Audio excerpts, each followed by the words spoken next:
నమస్తే అండి. అవునన్నా కాదన్నా సూపర్ సిక్స్లో కీలకమైనటువంటి పథకాన్ని అమలు చేయలేదన్నటువంటి అసంతృప్తి కేవలము సామాన్య ప్రజానీకంలోనే కాదండి, టీడీపీ శ్రేణులను కూడా వెంటాడేది. సూపర్ సిక్స్లో తల్లికి వందనం, అన్నదాత సుఖీభవ పథకాలు కీలకమైనటువంటివి. కూటమి ప్రభుత్వ పాలన ఏడాది పూర్తయినా ఇంకా తల్లికి వందనం, అన్నదాత సుఖీభవ పథకాలని అమలు చేయడం లేదన్నటువంటి అసంతృప్తి ప్రజల్లో ఎక్కువగా ఉండేది. అలాగే కామెంట్స్ కూడా తీవ్రంగా వస్తునేటటువంటివి. టీడీపీ శ్రేణుల్ని కూడా ఈ విషయాలు కలవరపరిచేవి. కూటమిలో టీడీపీతో పాటు జనసేన, బీజేపీ కూడా ఉన్నాయి. కానీ రాజకీయంగా, పరిపాలన పరంగా అత్యధిక లాభం పొందుతున్నది మాత్రం టీడీపీనే. అందుకే వ్యతిరేకత కూడా టీడీపీనే ఎక్కువగా ఆందోళనకు గురి చేసింది. ఈ నేపథ్యంలో ఎట్టకేలకు తల్లికి వందనం సంక్షేమ పథకాన్ని అమలుకు శ్రీకారం చుట్టింది ప్రభుత్వం. ఇంట్లో ఎంతమంది పిల్లలు చదువుతుంటే అందరికీ లబ్ధి కలిగిస్తామని చెప్పినటువంటి, ఎన్నికల సమయంలో చెప్పినటువంటి మాట నిలబెట్టుకోవడంలో చంద్రబాబు గారు సక్సెస్ అయ్యారు, సర్కారు సక్సెస్ అయ్యింది అనేటటువంటి కామెంట్స్ ఇప్పుడు వస్తున్నటువంటిది.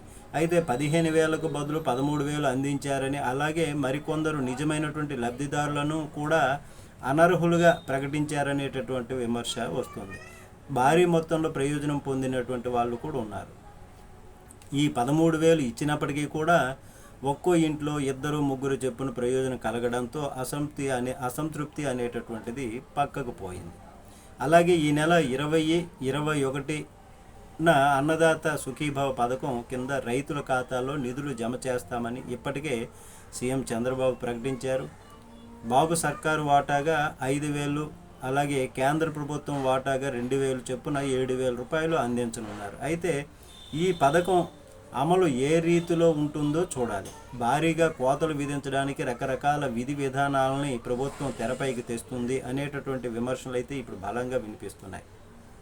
మరి ఒక పథకం అమలు చేసేటప్పుడు ఇలాంటివి సర్వసాధారణంగా వస్తాయి. అయితే ఈ నెల 23 నుంచి గడప గడపకు వెళ్ళాలని సీఎం ఆదేశించినటువంటి నేపథ్యంలో ఈ 2 కీలకమైనటువంటి పథకాలను అమలు చేశామని చెప్పుకునేటటువంటి అవకాశం దక్కిందని టీడీపీ శ్రేణులు సంబరపడుతున్నారు. ప్రత్యర్థులకు, అలాగే సంక్షేమ పథకాల లబ్ధిదారులకు ప్రభుత్వాన్ని నిలదీసే అవకాశం లేకుండా చేశామని టీడీపీ నాయకులు అంటున్నారు. రాష్ట్ర ప్రభుత్వ ఆర్థిక ఇబ్బందులు ఏవైనప్పటికీ కూడా ముఖ్యంగా తల్లికి వందనం అమలు టీడీపీకి భారీ ఊరట ఇచ్చింది అని చెప్తున్నారు. నమస్తే.